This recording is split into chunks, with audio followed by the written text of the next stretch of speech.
Okay, I'm here with Brian Cotter, who's the candidate running for treasurer, and I just want to find out, what a day before the election, how everything is going. Well, I think pretty well. The reception I've had is pretty good. I have really enjoyed putting my views out there, which is something I haven't done for years. I just sit and complain. But there are so many issues involving the people of the city of Danbury that they have not been paying attention to. And unless we're going to address these issues, which are pretty serious, nothing good is going to come of it. There is a favoritism that exists in this city which has got to be stopped. There is a unfriendly atmosphere towards everybody, and these are tones that are set by City Hall and have to be changed if we're going to grow together as a community. Okay. Now, for the people who are undecided out there, I'll give you a pitch, or your last pitch to the undecided guys. Why should they come out and vote for you as opposed to your competitor? Well, that's simple. For a long time, the Republicans have considered the job of city treasurer as a person who just sits and writes checks. He just does what he's told. He doesn't have any say in what happens with the people's money. Now, that's wrong. The fact of the matter is that a treasurer is a sworn constitutional officer, if you will, whose duty is to protect the taxpayers' money. That means that if that taxpayers' money is not being spent correctly, it's his obligation to stand up to the mayor or to the common council or to anybody else and insist that that money be used in a proper and fiscally responsible manner for the taxpayers' sake. For instance, if the mayor wants items paid for that are not in his budget, that's wrong. The treasurer should not sign those checks. If that leads to confrontation, then so be it. If the administration wants to transfer money out of a bond issue for a purpose that was not authorized by the voters, that's wrong. It's an improper use of the taxpayers' money. If the administration wants to give away tax revenues for purposes that are at best questionable and at worst possibly corrupt, it is the treasurer's responsibility to step up to the plate, confront the mayor, and stop this reckless use of the taxpayers' money. The job of the treasurer is to protect the fiscal integrity of the city, to be sure that in the future all of the city's obligations can be met, the money is used in a responsible fashion, and it's used for the purposes that the voters intended it be used. So if the people want a treasurer who takes that job responsibility, I believe they ought to vote for me. If they want things to go along the way they are, where the treasurer just sits and does nothing but what he's told, then so be it. Now, one more quick thing. Why do you think it's important for people to come out and vote on row B tomorrow as opposed to row A? Well, the team functions, or the administration functions as a team.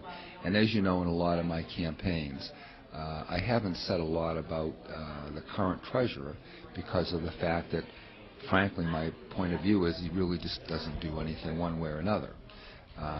He's not a separate force in the government.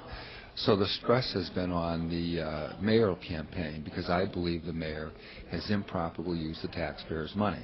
And I believe that it was the responsibility of the city treasurer to stop that irresponsible use of the taxpayers' money.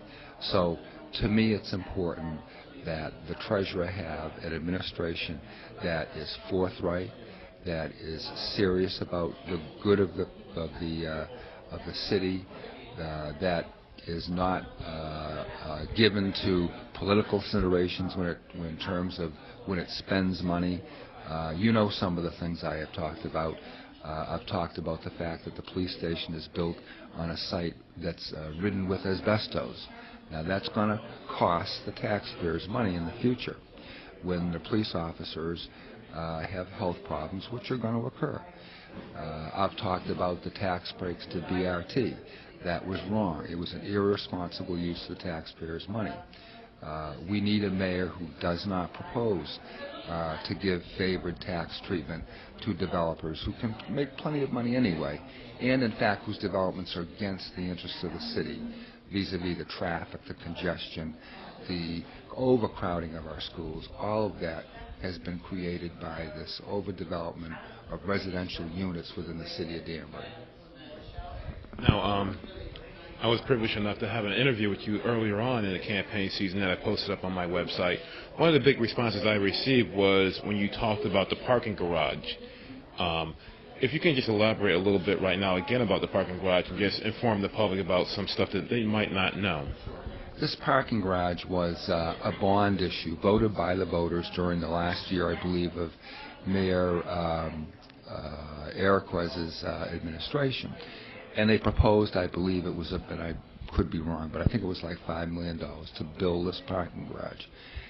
After Mayor Boughton took office, he took over $1 million of that bond issue and used it to repair roads. Now the problem with that is that, number one, you're not using the money for the reason the taxpayers voted it for. That's why you had a referendum, because this was an issue that the voters should vote on. But second of all, you've taken that $1 million and you have used it to pay a current expenditure whose lifetime is very short, but you're going to be paying the interest on that for years and years and years. So it's like taking your credit card, and as I said in the interview with you, taking your credit card or your home equity loan and paying for your dry cleaner. It's not fiscally responsible, and that's what has led, in fact, a lot of individual Americans into the dire financial straits they are now, because they have been lured into this idea of easy credit and not paying attention to being sure they have sufficient funds coming in every year to pay yearly expenses, and they project these payments out over the years, which over the years it's going to crush them. Well, again, thank you very much for taking your time. Good luck for tomorrow, and I will be seeing you in the campaign after 8 o'clock at night and see how everything works out. Thank you very much, sir. All right, thanks a lot. Take care.